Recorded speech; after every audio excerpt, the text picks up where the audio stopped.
You trying to control toes.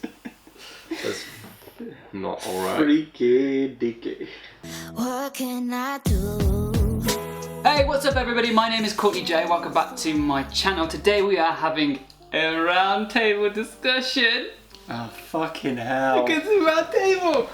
Yeah, don't blame him. So I have Joey and Nathan joined with me today, and we're going to answer some of you guys' questions. I asked you to send in some questions where you asked things what you're too afraid to ask guys, and I thought more than going just off my opinion, it's better to have some other guys' opinions as well. Obviously, these two are a couple. I am a guy. He is a guy as well, yeah. These guys are a couple, they're gay, they know how it feels to approach people and ask those sort of questions, so they've been in your shoes, so I feel like they can give you a very good rounded opinion. Agree. Before we start, there was a general question what a lot of you guys asked, and that was, how do you approach a guy and ask if they are gay or queer, or if they're bisexual, or if they're somewhere in between, you know, they're on the spectrum somehow. How would you approach a guy to ask that? The only time I've ever asked someone out, like I didn't know if they were gay, was in a gay bar, because I thought, surely there's a good chance, and he was straight, and I was really embarrassed, and I just walked away, because well, I just didn't know what else to do, and I wasn't nearly drunk enough either, so I fully remember that experience. I mean, the best thing to do, in my experience, is to get out your phone and load up Grindr.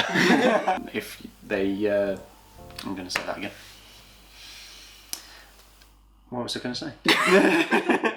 If you don't want to ask the question, then you can always just go up to them and ask if you can buy them a drink.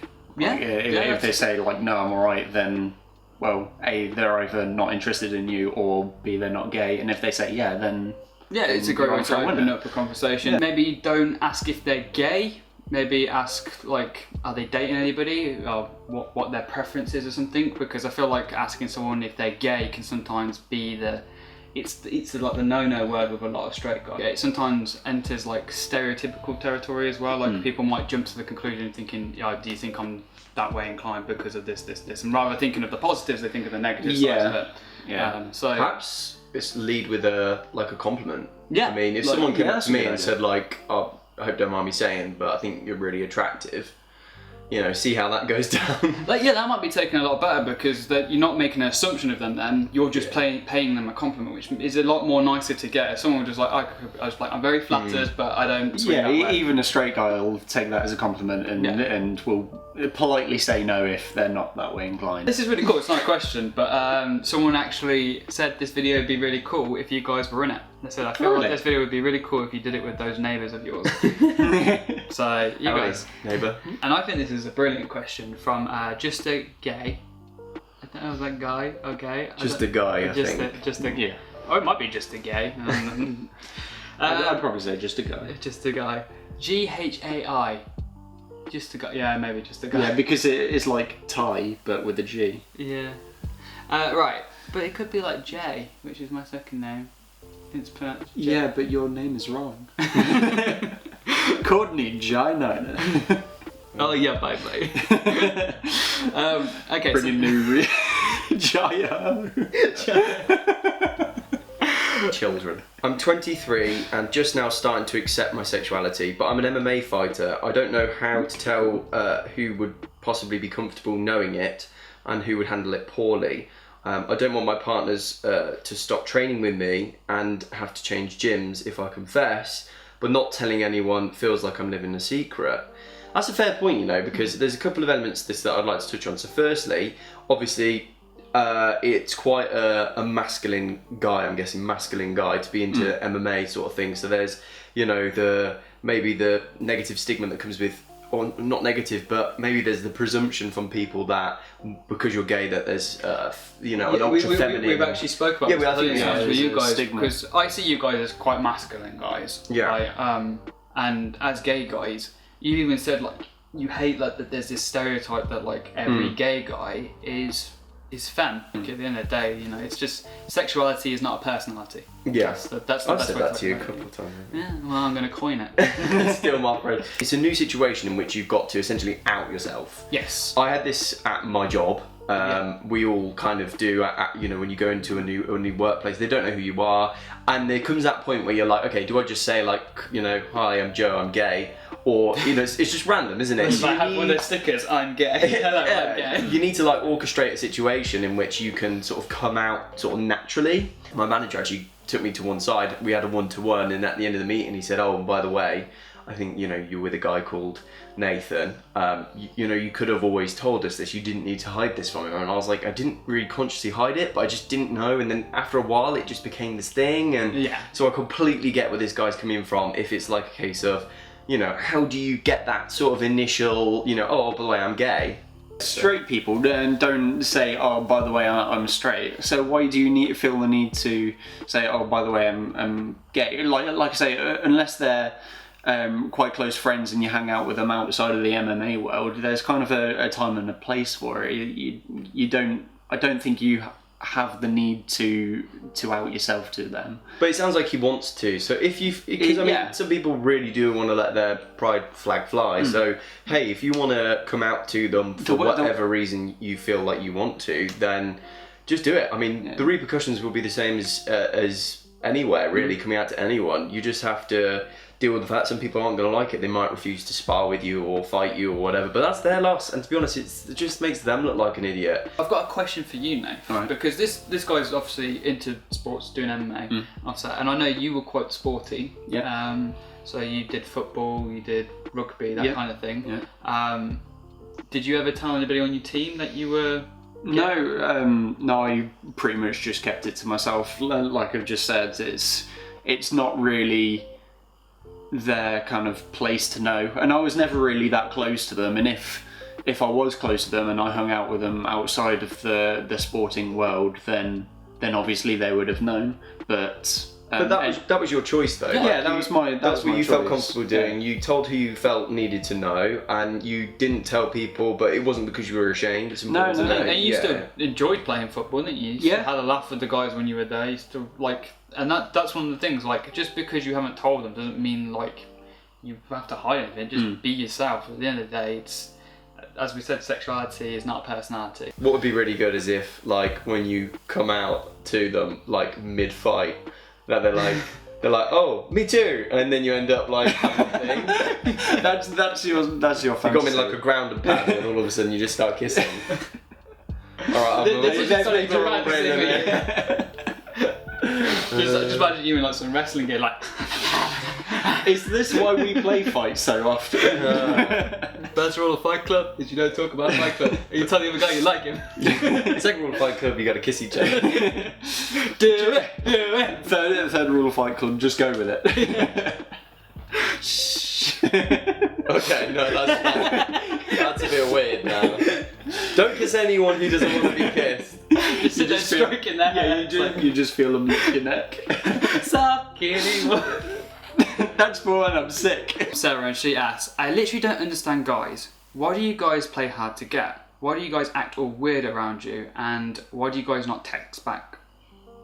So, and why are guys embarrassed or ashamed when you give them a boner and try and hide it?" I think it's because it's one of those things where we're not used to it. From my point of view, as a guy, I think stereotypically we're seen as the people who should lead the way. It's a very kind of chivalrous kind of thing to do, isn't it? Yeah, it's very odd. Like, I actually fully commend any woman who wants to come up. So I imagine Sarah is a girl. I'm just making an assumption here. If not, sorry. But yeah, I think it's very courageous for a girl to go up to a guy and kind of make the first move. And if anything, it's quite sexy because it's an attractive thing. It shows a lot of confidence in you.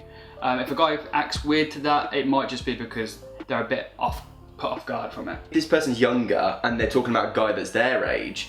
Like, I know that when I went on dates even with girls or guys when I was younger, it's always awkward because you don't know what you're doing, they don't know what they're doing.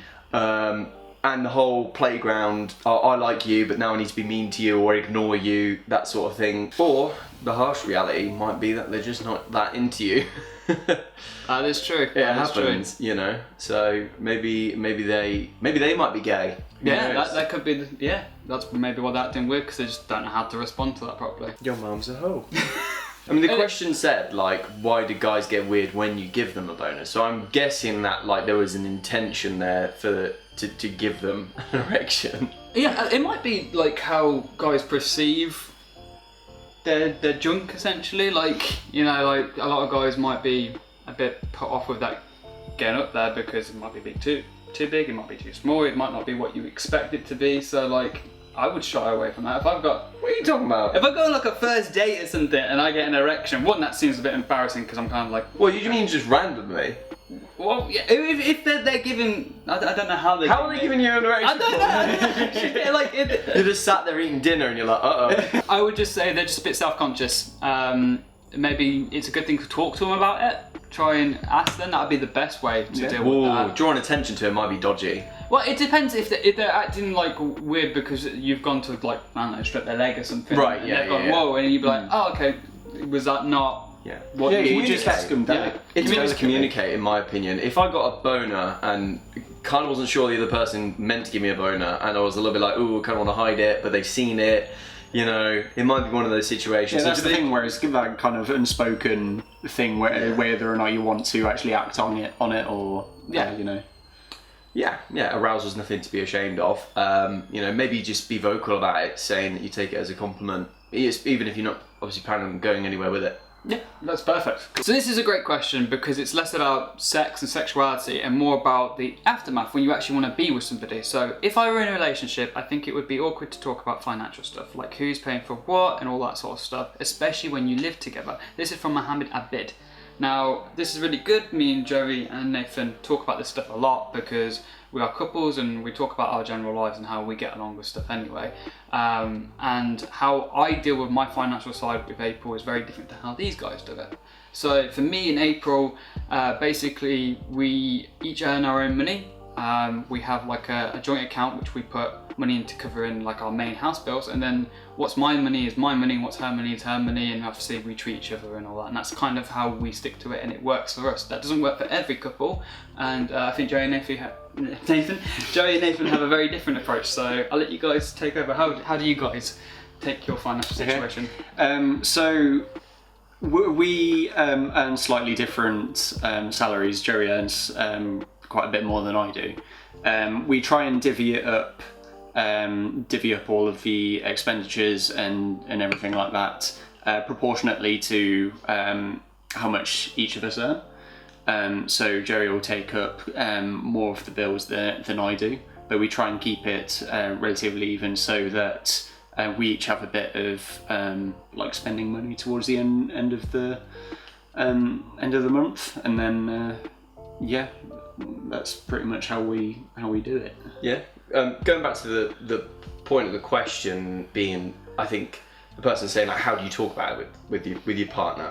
He says, you imagine it's quite uncomfortable of a subject to talk about finances with your partner, especially early days. I mean, we've been together for 5 years now, so we had that conversation many years ago before we moved in together. I mean, April have been together 6 years, so we had that conversation when we first moved in together. Exactly. It's a very important conversation. I wouldn't try and like scave over it too often. I think it's very important to get it out of the way and talk about it often, because sometimes if obviously people on different financial values and stuff and what they take in, you don't want the other person struggling. You don't want to see them going through being poor the whole month, because that's just not fun for anybody. You know, you don't want to put them down for what they earn, because at the end of the day they're still earning. So it's a very important thing to talk about, and I think you should just approach it like with an openness. Just say, what can you afford? Right? What do you want to pay for? What do you feel like is comfortable for you to deal with?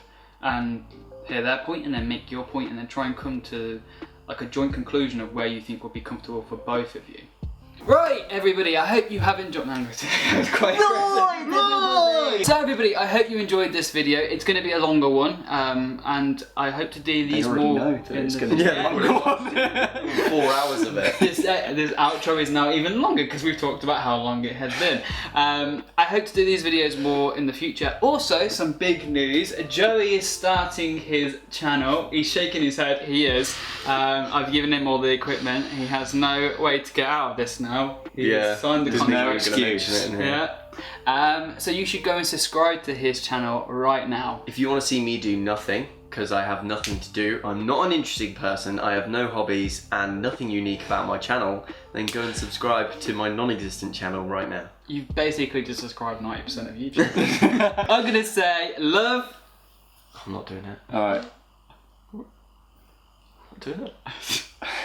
Peace. Every time. In chicken grease. I'll see you next time. That is super depressing. You guys don't get it, but I was doing it.